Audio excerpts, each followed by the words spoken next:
to the Cinementalists. Noun, plural. Definition, those whose love for movies runs so deep, they can't help but do a podcast about them.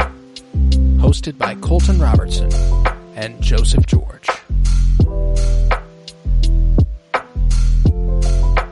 Hello everybody and welcome in to the Cinementalists, where today we are celebrating my 26th birthday with a discussion of Titanic, originally released December 19th, 1997, written and directed by James Cameron. I am Colton Robertson. I'm joined by Joseph George. What's up, buddy? Oh, what up? And very most happy birthday to us. The only thing we have, sadly, to look forward to is no more insurance. Is all. Is there anything else for 26? It's actually, it might actually be the last big one for that reason. Yeah, I know. It's you could rent a car or get 25, but then 26 you drop the insurance. I think that's it until. What, retirement or there's no hope for me there. That age is never coming. Maybe that's more freeing. I don't know. Maybe it's you have so much more time until the next milestone. Much more. Yeah, so it's just you. It's all. Yeah, and then there's the arbitrary milestones. I'll hit 30, which is like True. You're 30, and then it's like, oh, you're 40.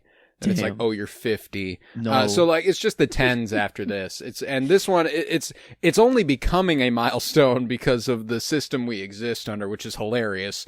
It's like, now I have to pay for health insurance. Great.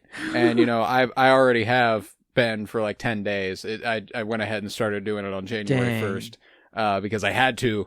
Or else I wasn't going to be covered this year. That is insane. Which is so funny. That's so funny. I had to get it in by a deadline. Okay, regardless, we're here to talk Titanic. I'm 26. Big fucking whoop. I'm very excited to talk Titanic whenever it comes to the birthday movies. The ones that we decide. We've only been doing this on this show for a year. Last year, I picked Willow. Much lighter. Not a sad movie by any stretch of the imagination. Willow was one of my get to know me movies. You know what I'm saying? Like, I feel like you can see me in it, just as generally in the vibe of it. Like, you're like, yeah, this is a very Colton movie. Nothing, and this is a much more iconic, much grander. It was at one point the highest grossing movie of all time. Hard to assign this to a person and go, this is that person movie. You know what I'm saying? But it's one that obviously I, along with millions and millions and millions of other people, have connected with very, very deeply. I adore it with all my heart, and I have for, several years now. I remember the first time that I watched this, it was on a double date. Okay. Yeah, when I was 13, 12 or 13. Nice. Very, very young. And, first watch, quote unquote. I'm 13. I get my eyes covered whenever Rose breasts are coming out and, all that good stuff. It was Brody and his girlfriend at the time, Maddie, and Emma and I. All three of them now married, me not. Not to each other, which is very funny. But life, such is life. I love this movie, dude. And I remember vividly the first time I watched it and kind of going, yeah, I'm going to tune out here towards the end so that I don't cry in front of my girlfriend here at 13. And now, I will cry in front of anybody if we watch this movie together. How are you feeling about Titanic? Oh, no, it's a crier for me too. At the easiest of points. Like, I don't know, and just always remembering, like, damn, this is a true story. Like, oh my God. And like the love story, I'm like, all the details of this is how it went down, whatever, true story. But just the ship itself, like the tragedy itself, alone is like, oh my God. Anytime I just remember that, I'm almost tearing up.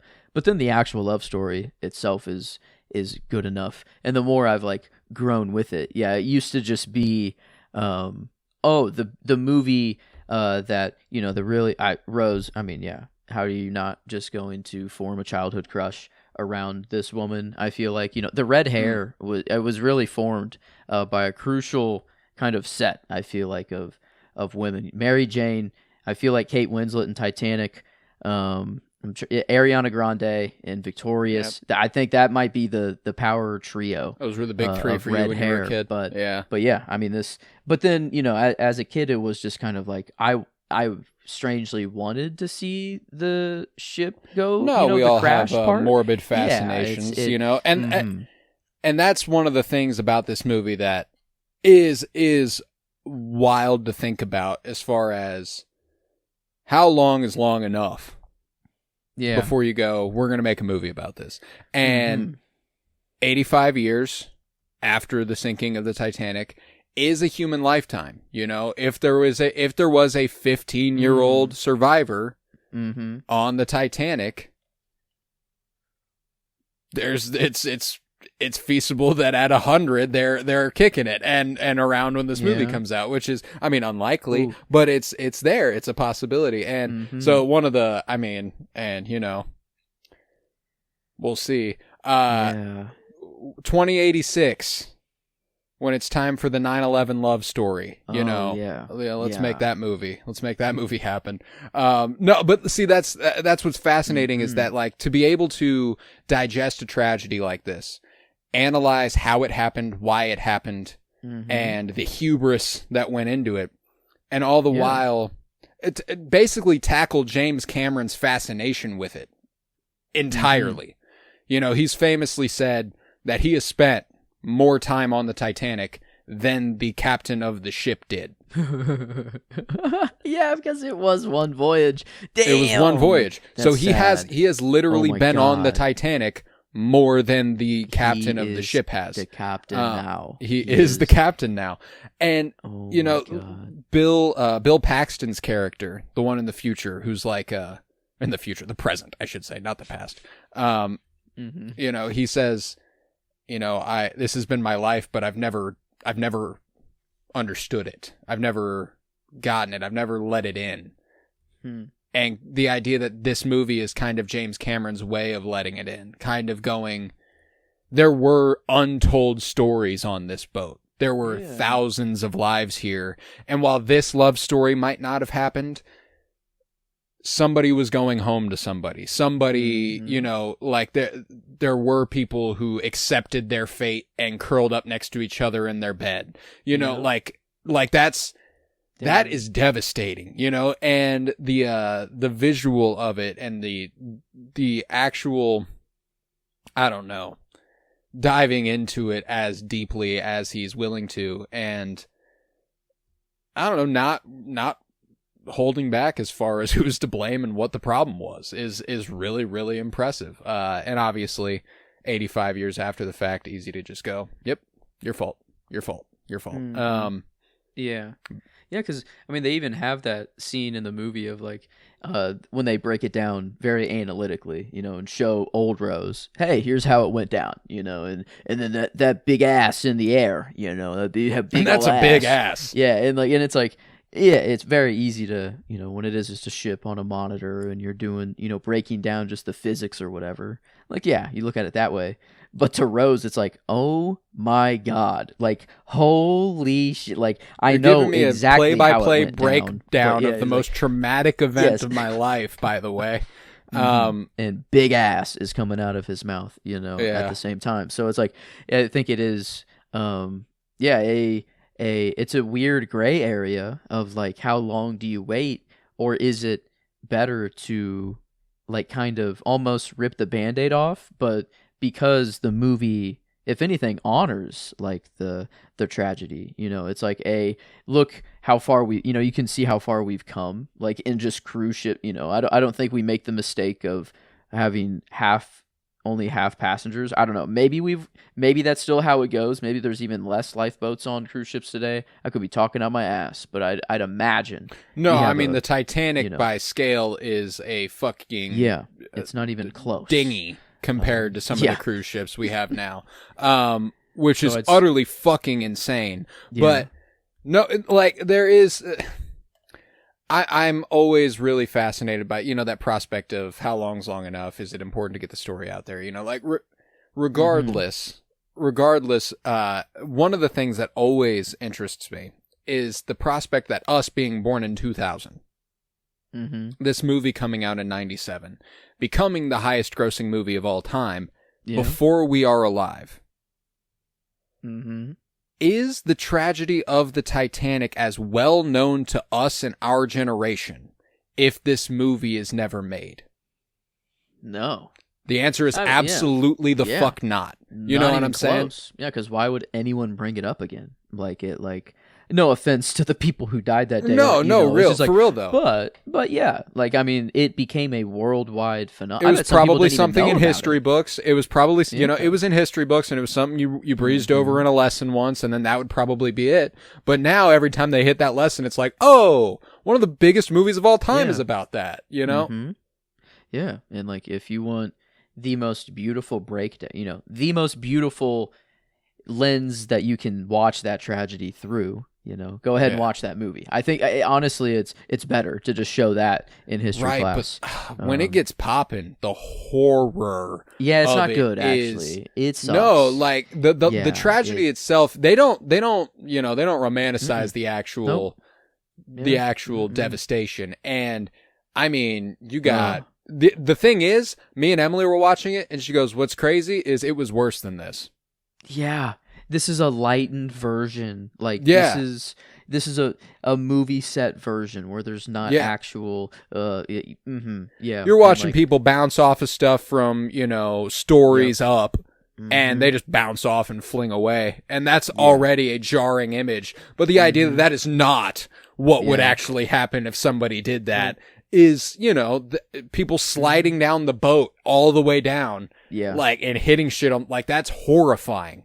And the screaming and the, oh my God. Yeah. No holds barred. No holds barred there.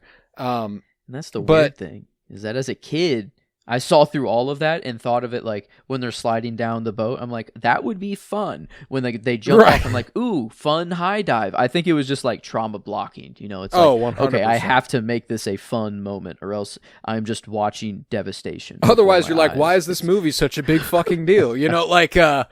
Wait, this movie's supposed to be sad? You're kidding. Yeah. No, and smokestack falling down on who's the Italian boy? Fabrizio. Yeah, man, damn. He goes that Rest in way. Peace, my boy Fabrizio. Who's Tommy? The guard shoots him. He was a real one the whole way through. Love Tommy. Who else is in that group? Yeah, I don't know, the small guys. The working man. The third classers. I don't know, man. I adore this movie, and I think that there's so much to love, and obviously the main thing to love is Jack and Rose. The romance at the heart of this movie is as rewarding on rewatch as it is first viewing. It's one of those things that, first time you watch it, it's sweet and it's moving, and then it's devastating. And then the next time you watch it, it's all sweet, moving, and devastating the whole time. The idea that what you're barreling towards, what's going to happen at the end. The first time you watch this, you could be thinking, oh, maybe that's his grandkid. Maybe he did make it off and he didn't live to 100. All of this sort of stuff about, what their life could have been as you're watching it. I'll convince myself that they both lived through this. And then the idea that he is a story she never told. He's become a memory, and that's the only place he lives now. Man, I love that. And the making it count idea, where that's what convinces her. You know what? I'm gonna do this with him. This is my trip with him. I'm going to get off of this boat with him, and this will be my life now. God damn, I love it. Yeah, that quote, when he does go on that, make that count, he's sitting at dinner with him.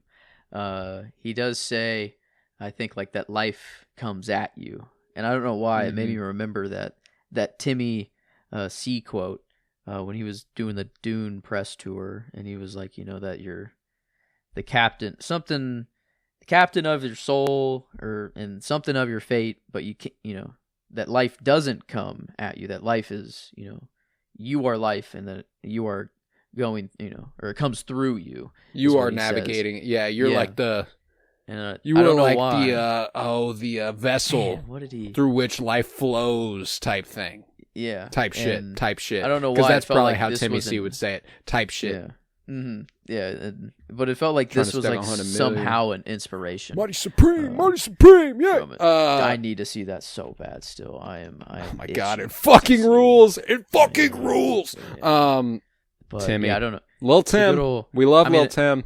Yeah, I don't know about the inspiration there, but the good old, I'd rather be his whore than your wife. I mean, I gotta believe it. Word for word ripped from Twin Peaks. Word for word. For those who don't know, me and Joseph also do a Twin Peaks podcast called Fire Pod with me. Joseph is watching it for the first time. I am rewatching it. And when we got to a certain part of Twin Peaks, which, by the way, during that part of Twin Peaks, whenever a character says, 6 years prior to this movie being made, I'd rather be his whore than your wife. That is a line ripped from Twin Peaks. There are, at that time, 3 actors who would be cast in the Titanic in the series. Billy Zane, as a character named Jack. What? And then the Billy Zane's like bodyguard guy is Thomas Eckhart. Thomas Eckhart. Okay, then I know the name. No. Yeah, and then the third one. Oh, they meet him very briefly. Wait. He's not around for long. What the frick? Yeah. What the frick? He's the other guy in that story. It's Thomas Eckhart. He's who is the other? Oh, I'm trying to think of the other guy. I'm gonna find him because god damn it, it's gonna piss me off if I can't stick the landing on this one. I just know there's a third. Who was it? I'm gonna find him. Don't worry. Stick with me here. Yeah, David Warner portrayed Spicer Lovejoy, the bodyguard type figure that was always carrying that fancy ass gun, and I believe he was also Thomas Eckhart. If I'm remembering correctly, that was the character he played. Like him. Yeah. Yep, Thomas Eckhart, and he would have appeared in the same episodes as the other fellow because they were in the same storylines together. Because it was the other guy involved with Josie at the time. Oh, which one are you? Oh, it's going to piss me off that I can't find this. Regardless, I guess no, the connections run too strong, is like it is for like sure obviously there's an influence from Twin Peaks onto this movie. Eric Braeden, that's it. Who did he played? John Jacobson in this. Who did he play? Oh shit, he wasn't in Twin Peaks. What the fuck do I know this guy from? And why did I think it was Twin Peaks? Oh shit. You're gonna get a kick out of this. I know exactly why I thought it was from Twin Peaks. Because what I know him from is How I Met Your Mother. Okay. And he was in How I Met Your Mother and played Robin's dad when he was originally shown, right? Walk with me here. He played Robin's dad when he was originally shown. The role was later recast, and it went to Ray Wise.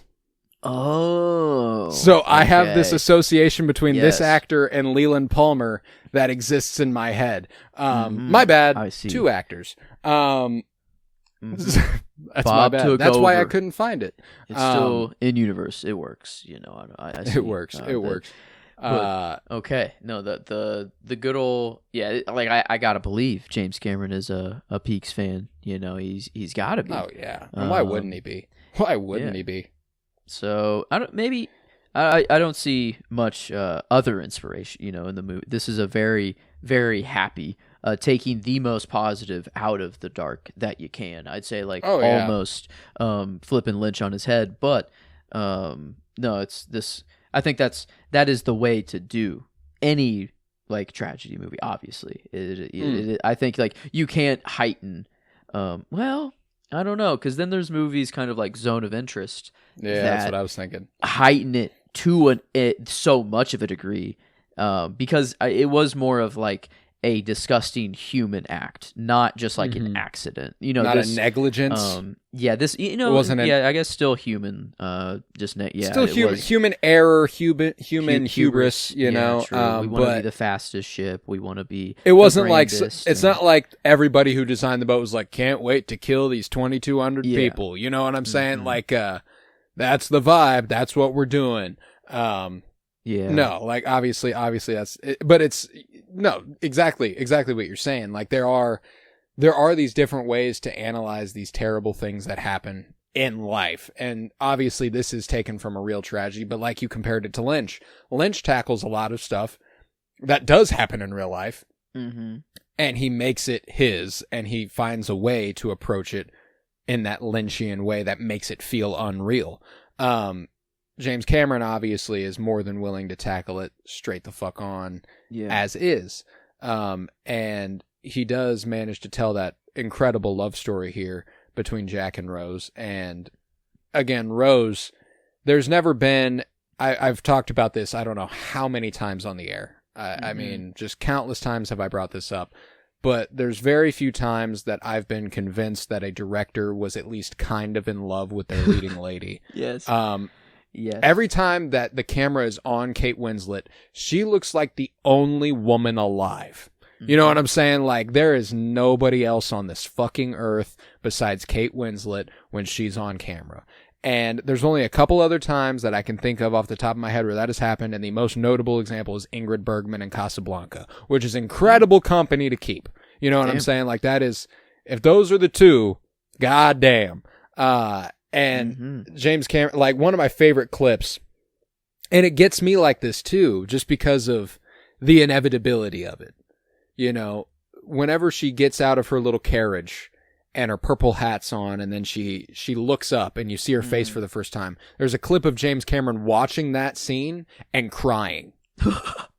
You know, like, and oh, man. I get it. You know what I'm saying? Like, I fucking get it. The first time Jack lays eyes on Rose, I cry. Dude. It's over. You know what I'm saying? Like, and that's what makes the movie beautiful, is not only on the first watch does it manage to rip your soul apart, but when you go back, you want your soul to be ripped apart. You know it's coming, and the amazing thing is, no matter how many times I watch it, and there's a lot of movies people say this about, but there's not a lot of movies that I actually genuinely feel this. Every time they hit that fucking iceberg, I'm praying to my fucking Lord and Savior somewhere up there that something different happens by the end of the movie than the thing that I know happens at the end of the movie. I want so badly for Jack and Rose to make it out. I want Jack to make it out and live his life with Rose, and it just does not happen. It never happens. And I continuously, every time I watch it, want it to happen. And there's not a lot of movies that can strike that tension in such a meaningful capacity that every time I watch it, I feel it. You know what I'm saying? Like, every single time I see what this see what this movie has to offer, I think something different could happen. Come on now, give it to me. I think something else could happen this time, and it just never does. And goddamn, I love it for that. Yeah, it's not. It's almost like the tragedy just makes the love story, you know, the most extreme love story you can ever think of. It's not just, you know, oh, two families, you know, don't want these two to get married, and they really want to marry the poor boy that has nothing, and like they're just on land, you know, with no crisis about to happen. I feel like the fact that even in tragedy, that they're still like making love decisions, you know, or it's like that the fact that they can still find love in a time like this, and like whenever he gets the keys, whenever they're you know, Rose breaks him out of the handcuffs and they're running up the gate, the guy drops the keys, he goes and gets him, he's like, Rose, which one? You know, he's like, he just full trusts, like, Rose, you're going to pick the right key. I know you will. And he just, it's the just short one. Do it. Yeah. Little things like that. I don't know. It's like every step along the way. You know, the axe swinging, you know, like him being like, that's enough practice. Let's go. Hit the same spot, Rose, the same exact spot. You got this, Rose. Yes. You got it. donk. Yeah, and it's like, Oh, it's like, dude. well, God, I love it. I believe. Yep. And man, yeah, I don't know. It was makes The things black and dancing white. scene. The The dancing real scene. party. My God, the real party, dude. Mhm. Whenever they get down there and they have their little jig Yup. off, I Yeah, they love it. go, And then they go spinning in circles and circles and circles, and Rose Mhm. downs that beer, and you're Yeah, like, she does. let's fucking go. Like tippy toe standing, you know. That's you think, oh, big man, you think you could do this? yeah. And he's like, That's- fuck no. Yeah, that shit's hard. That's No. I feel like my toes would snap in half. I don't know, like that's That's the shit just- ballet dancers be doing, Yeah, dude. Like, yeah. that's Mhm. why their feet bleed. That's You know, insane. like, yeah. they're different animals, dude. Ballet dancers are fucking crazy. Just wearing the heels all the time. I feel like, you know, that's just something never had to go. Heels suck. Like that's just Dude. that is not meant to be worn. You know, that is not Nope. meant for the human foot. But it's just, I mean, it does. I guess it does things for the legs, you know, and it. I see the attraction, but I don't know. It is insane the fact that it is just effortless to walk in those things for for women. For some people, yeah. Yep. You know, I guess not all women. You know, don't want to shit. You know, it's not And just a several woman. men. Yeah, I mean the talent is out there, but I do not have that talent. I put a pair of heels on, I look like a fucking, I don't know, like I'm Newborn attempting to fucking do calf. the 6 foot like stilts. It's like it's the equivalent. I don't 4-inch heels and 6 foot stilts are basically the same thing. I feel like to me, but random heel tangent to go on here, but no, like I guess to maybe rope it back in. I love anytime I can mention costume designer, like the appreciation The for period it. drama going on Yes. here. Like brilliant costuming. Unbelievable production design. Like to be able to rebuild the Titanic essentially. Like That's true. Yeah. what they what they expect it looked like. Damn. Yeah. Like that's what based off of real footage of the Titanic. Like during that opening sequence where they go down there, you know, obviously the 4K stuff is not actually filmed on the Titanic, but then they go to this view that is through the little cameras on the submersibles. That's real footage of the Titanic that James Cameron has. Damn. That's you know, crazy. like, yeah. and then they're recreating it on a set underwater. Jeez. Back on the surface, you know, like that's More hours than the captain. That is still insane. Like that's still ringing in my head that this dude, he is just down there and like, and again to bring it back to like a real world, like wow, unbelievable that happened. I mean the submersible, you know, explosion a couple years ago. Shoot, another Dang, he was down there.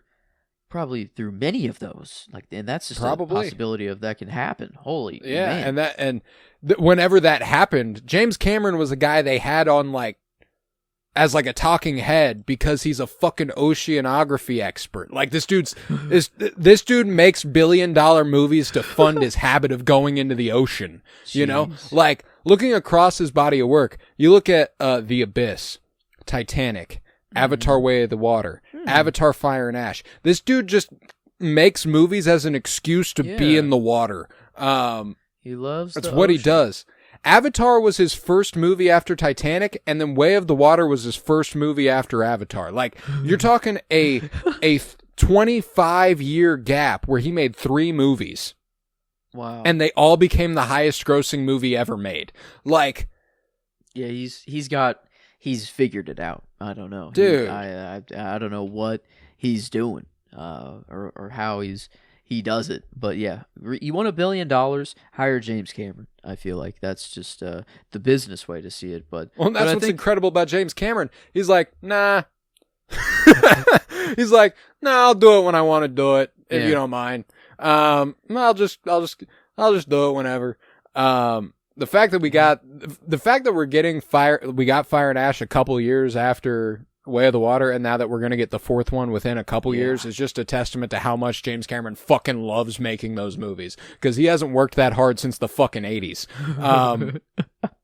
He's really kicking it into gear, you know. Yeah, he is. I mean, when he went on that Terminator, Aliens, T2, True Lies, The Abyss run. Damn. Like, that was not in order, but like that was a 5-movie stretch for him.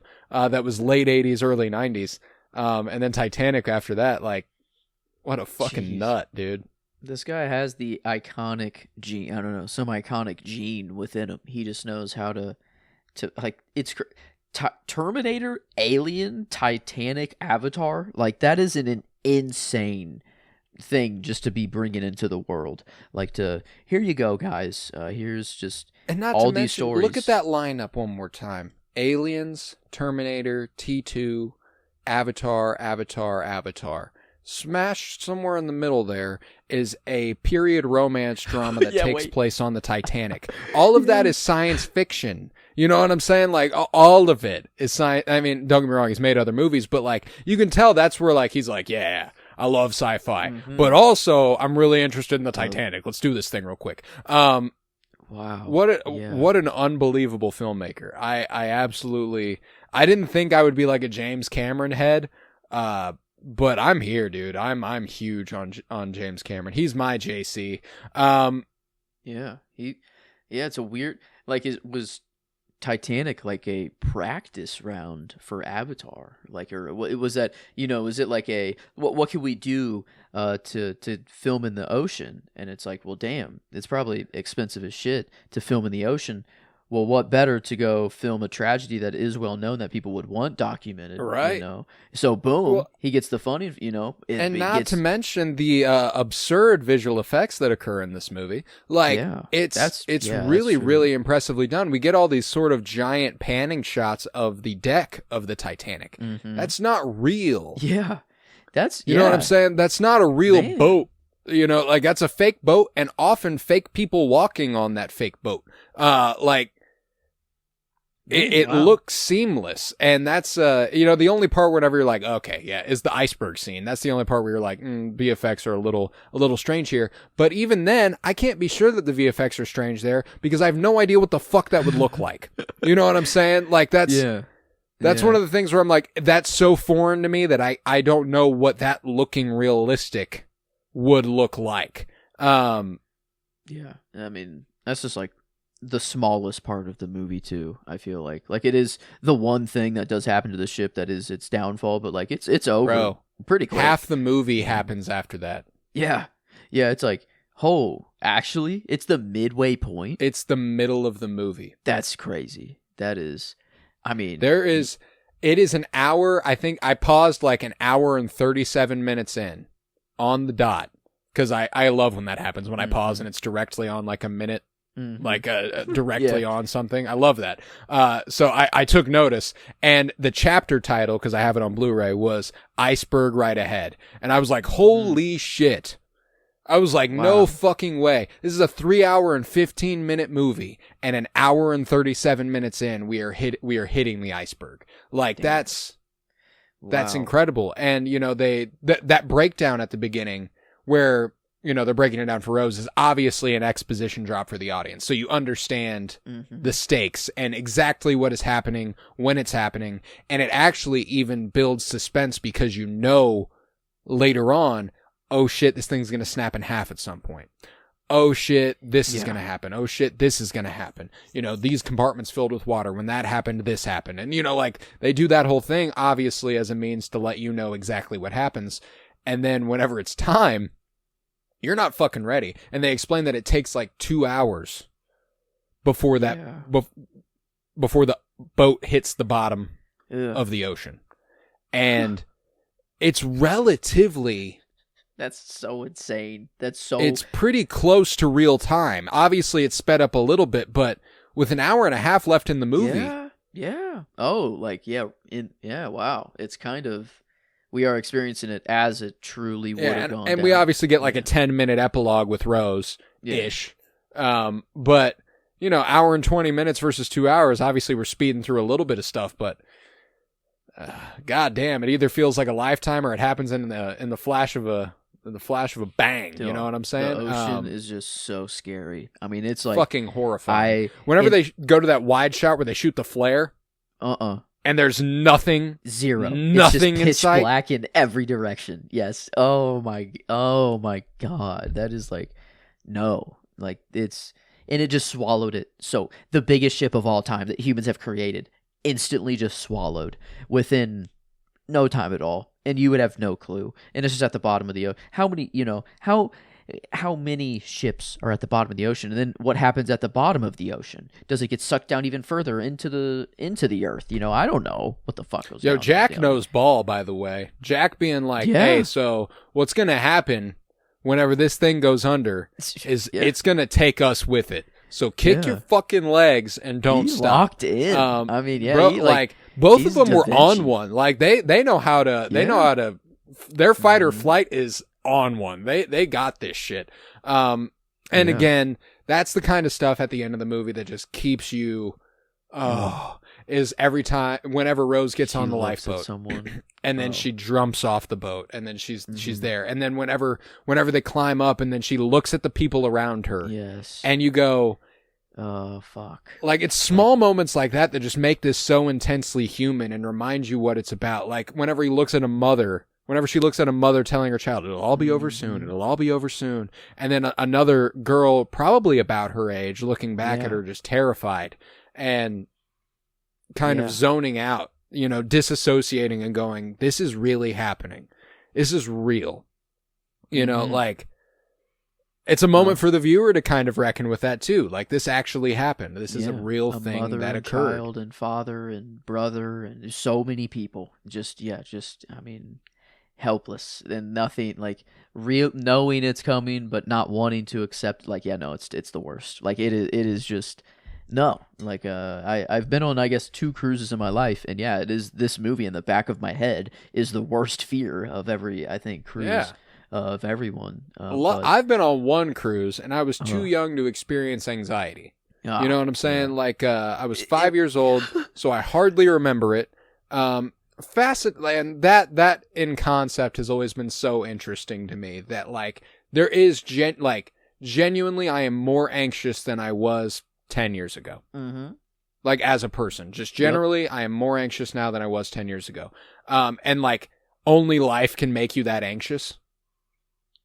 Like experiencing it and seeing possibilities and understanding what can happen is the only thing that can make you scared of what can happen. And being 5 years old, just being like, holy shit, big boat, like, sick. Like there's a pool on there. Like, we're surrounded by water. You're excited about the fucking pool, kid. But land felt great. I could tell. It felt what you wanted to get there because it was a tropical location. But like, man, it feel good to walk off that boat every time. It was like a land. Like, like, and I mean, I feel, we've only progressed as we've learned from the Titanic. We're like, I mean, we are moving cities at a time now, which is just insane to think about, that we are just doing this on such a larger scale. But it's like, looking through, I guess we were, when Rose was looking side to side and looking at the people, it made me kind of, I don't know, have a lens or some kind of, I don't know, like an out view of Rose and Jack. And it was kind of that Rose really saw the people of the world, while Jack was really good at seeing the world at large. He's been all over, and he's been an artist. And Rose, I guess, says that like, oh man, you really see people, but he's kind of like, no, she's, her hands are really good. It feels like it was still more the world or more the tangible things around him. But Rose is like, she's seen the high society she of people. Understands. She's like and truly looking at those people during those times. And like, it felt, I don't know why it hit me kind of, it was the first time it ever hit me on this, this viewing of that. But I get like, I focused on that a little more this viewing of like that weird lens of Jack just being kind of the macro and Rose being the micro, and them just that's why, I don't know, maybe another reason they blend so well together. And then like a part I always forget about of the movie is like whenever we go back into present day, or like we see old Rose and like see the like the search for the diamond, is like the whole reason that they're even out there in the first place, is not to actually just document the Titanic. Is like, no, the only reason we got funding is because they thought there's going to be a massive diamond worn by a king. Billy Zane laughs and he goes, and he goes, "What could be funny right now, sir?" He goes, "I put the diamond in the jacket, and I put the jacket on her." It's such a great line delivery. And then that being like, "Oh shit, she's got the fucking diamond," you know, like, I love it. I love it. And I am certain of it. Not an ending of a movie I like more. Yeah. I mean, I am Fuck yeah. Like it's tear-jerking, gut-wrenching sobs at the end of this movie. It's a blend of devastation and happiness and all this stuff where she gets the sweet release of death, and sees her husband again.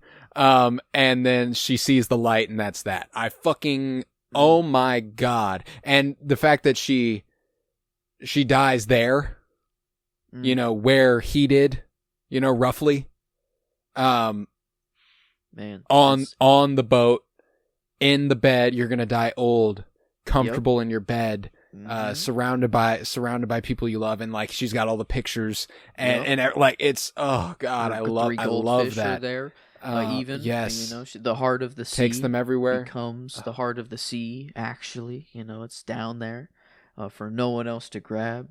You know, it's hopefully no one finds it. You know, I guess is my wish.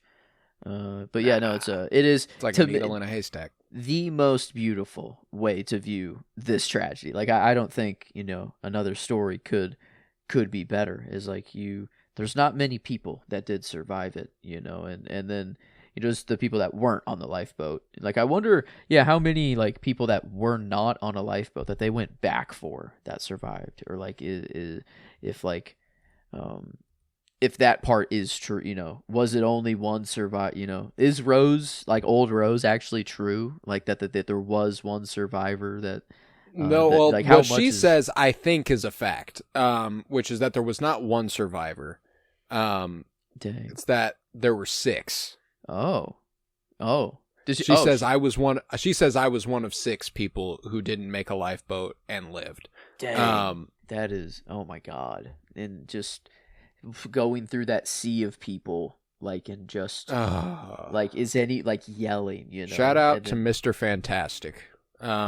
Yeah, oh my God, that's who he is. Holy God. Wow, baby boy Johan Griffith. Oh my God. Yeah. Thank you. Hello. Is anybody out there? Yeah, that's Mr. Fantastic there. We keep looking. The only motherfucker willing to lock the fuck in, dude. Yeah. The staff of the Titanic. Oh my God. Whenever they break through the goddamn wall and he goes, "That's White Star Line of property. You're going to need to pay for that." What the fuck are you talking about, dude? Yeah. Like, really? We're at this stage right now? Like, they both go, "Shut up." It's so good. Shut up. It's so good. Oh man. Yeah.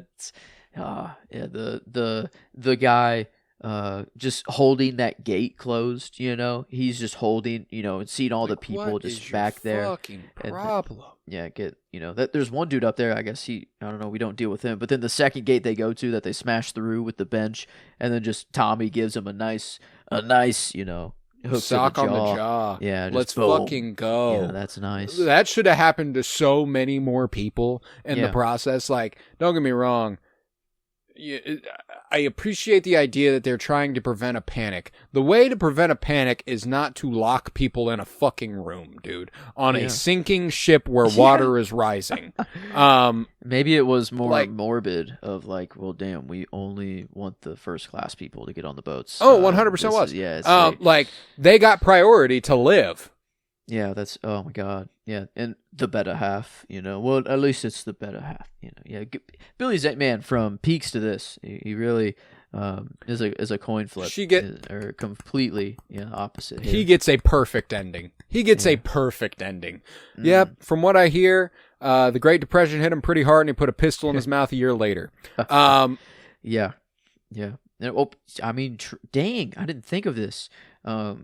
Maybe the actual earliest suicide I've ever seen in my life is the guard that kills Tommy and the other guy, and then he does it to himself and falls in the water. I don't know which came first. It was either that or in Predator dude that just takes off everything, slices his chest open with his machete, and then just falls off the bridge. It's a little more, that's a big one. yeah, a little more ambiguous, I guess, of a suicide. Other, the gunshot, pretty. I mean, this damn, guy is putting a gun to his goddamn head. Damn. Yeah, that's pretty tough. But yeah, hard to... that I always, as a kid, that was actually like nightmare fuel. Was just that guard killing himself. That I didn't, more than the ship and everyone else dying. It was like that was specifically nightmare fuel of just seeing him flop into the water. Maybe it's just the most real death there is on that's captured. Like everything else is actually not as gruesome as it could have been. Well, it's just as it's. You can distance yourself from it. It doesn't have to be real. Like, and obviously this isn't real, but like, that's a guy put a gun to his head and pulled the trigger. You're like, oh shit, that's possible. Goddamn. I don't know. It was like, I didn't like it. Yeah. It was like, I couldn't deal with that, but it's the first time you're watching gun violence in a movie and going, true. Oh shit, never thought about that one. Wait, you could do that to your, oh my God. Wait, no. Yeah. It's like, so I don't. No, it's that. It's kind of one of those things that puts into perspective how fucking dangerous the things are. Like obviously you watch when you're growing up, you watch movies with heroes who wield guns and they shoot bad guys. Yeah. And, and so you're like, yeah, woo. And then somebody does something like this and you go, oh shit, those things are dangerous. Yeah, it's like shit, and I don't like that is way more scary than the smokestack that does fall on like 80 people at once, and that. That or when the boat falls back. Poor unfortunate souls who jumped off the back of the boat, not realizing that it would flop down on them. Yeah. Yeah. That's and they don't even begin to. The jump alone, they're cooked. That's high enough hurts. To kill them. That's already hurting, and then like broken limbs, for sure. I mean, and then it's morbid, but like if the choices are die of hypothermia and freezing, or just an instant impact, I might just want to actually take the instant impact there. It's like pretty bad. I mean, not all good. There's not a good option, no, for these. That's people. What's and whenever we get to the lifeboat part, and you're like, okay, only half of the people can be saved. 1,100 of the 1,200 or of the 2,200 can be saved. These lifeboats fit 64 people per thing or something like that. And then there are lifeguards or people letting 11 or 12 people get on a boat and then going away. Yep. Rose's fucking mom being like, I wonder if there's reserved seating for the first class. And her being like, you should kill yourself. That's honestly a valid reaction. And being like, you know what, Mom, I'm never going to see you again. I'm going to, from now on, I'm dead to you. Okay? Cool. Mm-hmm. Yeah. I mean, that, and maybe that's why this movie is so beautiful, is it makes things like this so black and white. Like a daughter leaving her mother and her family. Like, it sounds really, there's a lot of gray area. That sounds if sad. It's on land. Yeah, that sounds sad. Or just not in this situation, but in this movie, it's like, no, fuck yeah, Rose. Go leave. This is great. It makes things beautiful. Just so much different. And it's like that the fact that a decision like that can be made so quickly, and in a time like this, but back in the safety of your own home, you think about it, and you'd second guess every little thing. You're like, it's much more of a gray decision, I feel like. So it is tragedy almost brings out the beauty in human story and what you do whenever if you do realize your time is running low, what do you do in those last few minutes? And that's the basis of a lot of great storytelling is, what do you do when your life's on the line? One of my favorite characters in this movie is Kathy Bates's character, the unsinkable Mrs. Brown, who's new money and obviously an actual human, just happened to strike oil and is like, fuck yeah, I get to be in high society. What's up, bitches? That's an incredible character. And whenever she's on the boat with Rose's mom and she's like, what the fuck are we doing? There's room for more people. The boat's gone. Let's go save people. And the guy being like, if you do that, there's going to be one less person on this boat. If you don't shut up, you're going to fucking die. Yeah. And it's like I don't know. Like it is if they do go back No, and they're in that he pool doesn't- of, you know, a bunch of people that are still alive, I think their boat does go like it is the No, sad yeah, truth. he does not have a But, bad like, point. Don't yeah, get me it's wrong. like, Like but that's fuck. valid. It's Like but it's, yeah. But like I'm on both, like both of them have the right, you know, call. the It is, right like, thing to do is go back. Yeah. But then The going back, the reality of it is that they will probably to die everyone. doing so. Yeah, You know what that's- I'm saying? Like that's fuck. they're It's not like, yeah. they're not mutually exclusive things. They're both correct about like what will happen or what should happen and what will happen, I should say. Yeah. Oh man, yeah, that is just like just even have to be in that situation to make that decision, you know. Nah, and it's dog, like I'm not built for it. I don't got the Right. dog in me like that. You know, man, and to be Jack I and mean, Rose stronger than me, brother. Yeah. Yeah, like Rose, you know, this is the first time I thought of this. I'm like, when she was just laying on the headboard, you know, she was singing, just looking up at the stars. You know, the ocean. That is one thing I love about a cruise is the night sky is the no light pollution around anywhere. So like as a star lover, I mean, it was incredible. And yeah, if you're going like this, just kind of floating, you know, I mean, it's cold as shit, but she's already said it herself, like she can't feel her body anymore. Right. You know, like, yeah, I think like all feeling is gone and you're just kind of slowly going away. This, like, people say that they'd rather burn to death. I mean, like, if this is freezing to death, like just kind of laying in cold and looking up at the night sky, this seemed kind of peaceful. Burning to death is I've like, actually I don't know. heard freezing to death isn't like obviously it sucks when you can feel it, yeah. but there comes a point when you can't feel it Yeah. anymore. And then you're just, and like yeah. that's You're just like that's numb. why like I can't imagine preferring the idea of Yeah. burning to death. People That's just say it's over quicker, but it's like a way worse quicker. Like I feel like Yeah. that is terrible. Like that is this I Yeah. don't like. Yeah, but like, you know, I don't, you know, it's terrible either way. It's death, but like at least it is just I'm cold and then I'm numb, and then if it's like Rose, you know, if no one did come back and, you know, she would have had it the slowest out of anybody. Everyone that was in the water died faster, you know, and Yeah. like, but like she, I don't know, it looked sort of peaceful, which was a weird thing to pick up on like this watch of like, the most peaceful death out there was, you know, if it would have been Rose. It could have out been of Rose. Everyone. Yeah, And- well, and Jax is pretty peaceful.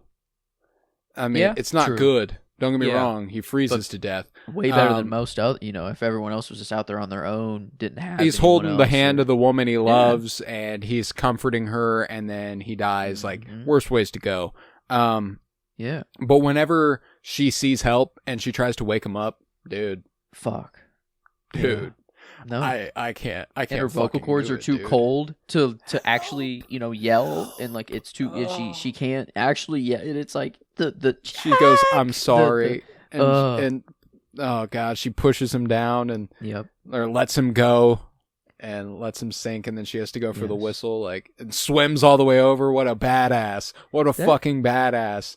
Yeah. Used to be one part of the movie that when I was young, I like hated. I'm like, how are you saying that you'll never let him go, and then you literally let him go, Rose? I'm like, come on. That's You know, I didn't why- get that's the how metaphor. she never yeah. lets him go. I didn't- That's I how didn't she get it never yet. lets him Yeah. go. It was that took time. You know, that was a overtime thing. And yeah, it's like she was ready to die before Jack, actually, you know, like Yeah, she that's how she they was- meet. That's actually that it is a suicide attempt, I guess. It is a weird way to meet someone, but that is what was going down. And then Well, if you're gonna go, I'm gonna jump with you, and it's not Yeah. gonna feel good. You Damn. know, like I know what's down there. It's cold as fuck.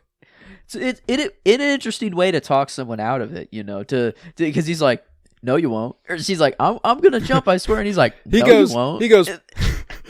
he goes, pussy no balls. Yeah, no know, balls. like, He no balled her, bro. Like that's insane to be the first thing kind of out of your mouth. But I mean, it worked. You know, I like it when he eventually got, you know, his point that he got to. I think was good. But Oh, the yeah. first thing that he did come out of his mouth was basically no balls. won't. Like I know you Yeah. won't. Like the Yeah, you won't. ultimate. But yeah, then they're they're back there. At the Imagine she goes, "Watch me," and she just takes a step off, and then he's like, "Oh, I played that wrong," you know, like he puts his shoes back on and just. he's like, "Damn, yeah, movie like, over." Yeah, no, and funny that like Billy Zane's bodyguard dude is so critical of him. Yeah. From the jump, obviously on the basis that he's poor, but funny that what was such a sudden accident, you had time to take your shoes and jacket off. Mm-hmm. It's like, you're not reading into that in the way that means Rose tried to jump over the fucking rail and he stopped her from doing that. You know, like, or he just doesn't care maybe about Rose committing, he's just that misogynistic too, maybe that's just skipping his mind, and it is all just, but this isn't your woman, so you shouldn't have done, it's not your part, or not in your business. I don't know, but he is. There's nothing about the high society people's logic that I can follow. The only one that I think is even slightly cool and it immediately backslides is the dude who is like, whenever they're like, "Put your life vests on," so he goes, "Nope, we're dressed in our Sunday's best and we're going to go out like gentlemen." That's sick. Baller. But then he goes, "Actually, I will take a brandy." And you're like, okay, dude, this guy has no time to serve you brandy. Get over yourself. Find your own brandy at that point. But your first one, that was sick. That was like, all right, you're going down with the ship. Band, whenever they go, oh my God. Like, there are so many parts of this movie that just get me, dude. And them being like, "It was a pleasure playing with you. You guys get to a lifeboat. I'll see ya." And then 3 of them walk away, and the like band leader stays behind and keeps playing, and then they all come back and keep playing. Oh, God fucking damn, dude. Yeah. I'm like, the idea that in your last moments, the best thing you could be doing is what you love. Yeah. And them all being like, it's this right here. This is what we do. Like, and all of a sudden, like, the idea that the famous idea that the musicians played until the Titanic sunk. Or Titanic sank, and then running with that idea and going, well, they did it because that's what they love to do. And that's how they would like to go out. It wasn't like they never gave up sort of thing. It's just that that is their version of accepting what's about to happen and understanding that if they're going to die, they want to die doing this. Mm-hmm. Because no one, my God, I love that. No one ever doubts the like captain going down with this ship. That's like a story being told. That's just a thing a captain has to do, actually, and it doesn't even seem like a loving, act. It is just you must do it if you're a captain. But no, the band. Everyone else that's on the boat, I think like that's why like Rose looking over and just looking at a mom and her child, and it just makes everything else just like, oh my, those stories are everywhere in the water all at once, and it's like we're just seeing one of them, and those little fucking drops in the like story where they're just the negligence. Whenever, the guy who does survive, who's like, full steam ahead, wouldn't you like, since it's your last voyage, Captain.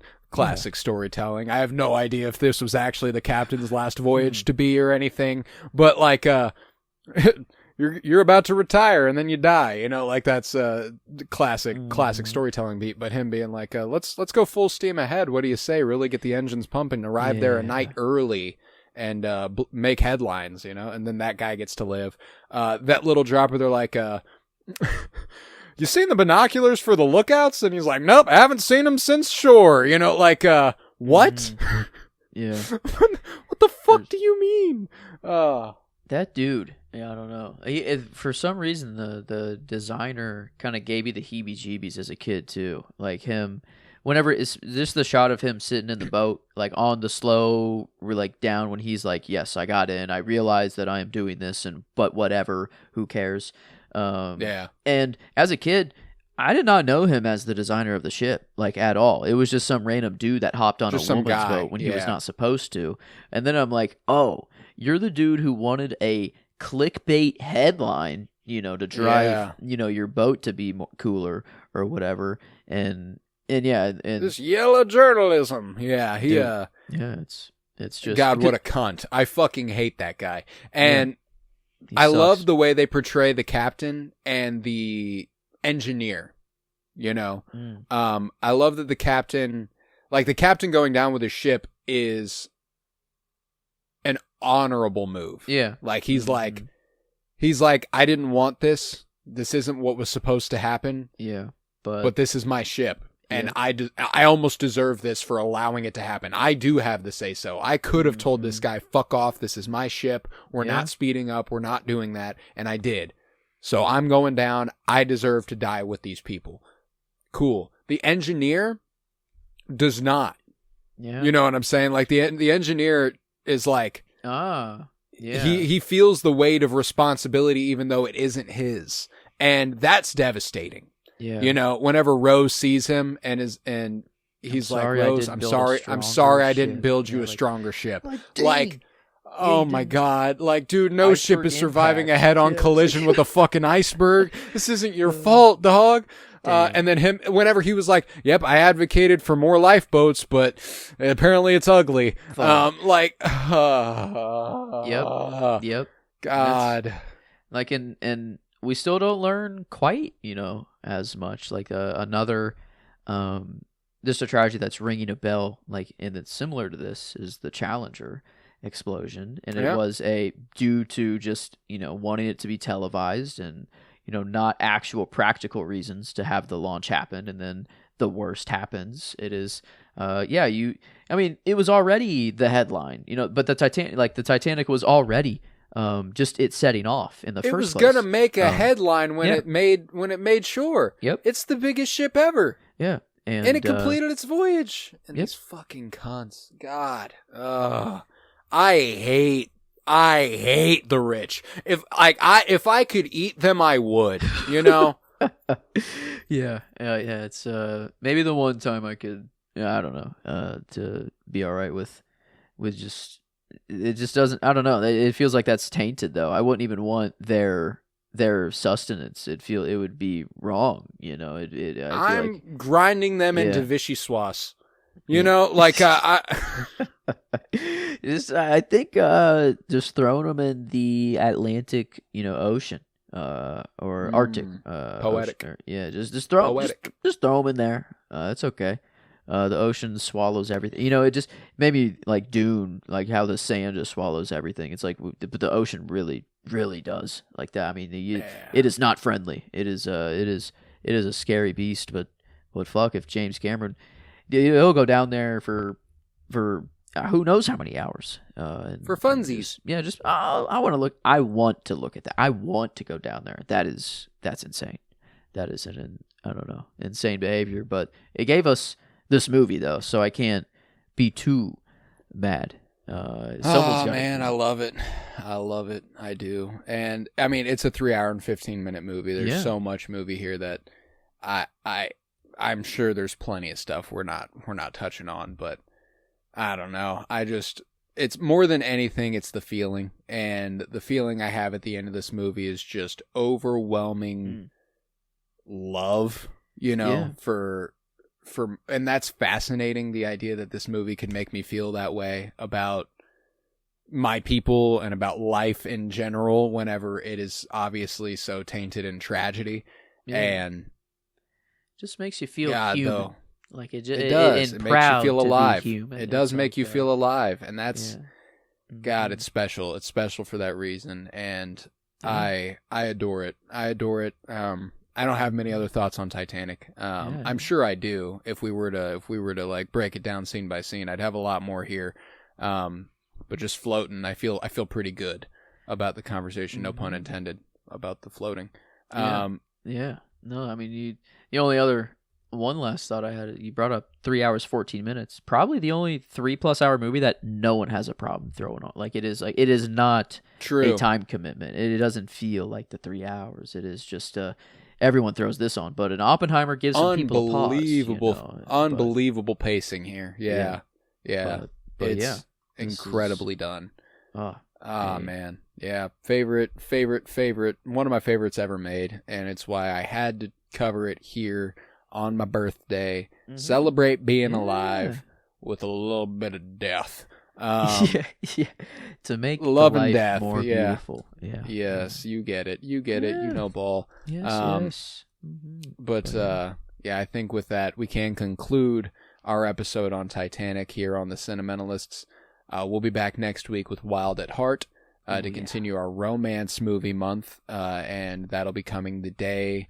It'll be coming January 16th, which is a year and a day after the passing of the movie's director, David Lynch, someone who me and Joe have come to idolize a great deal. Yes. And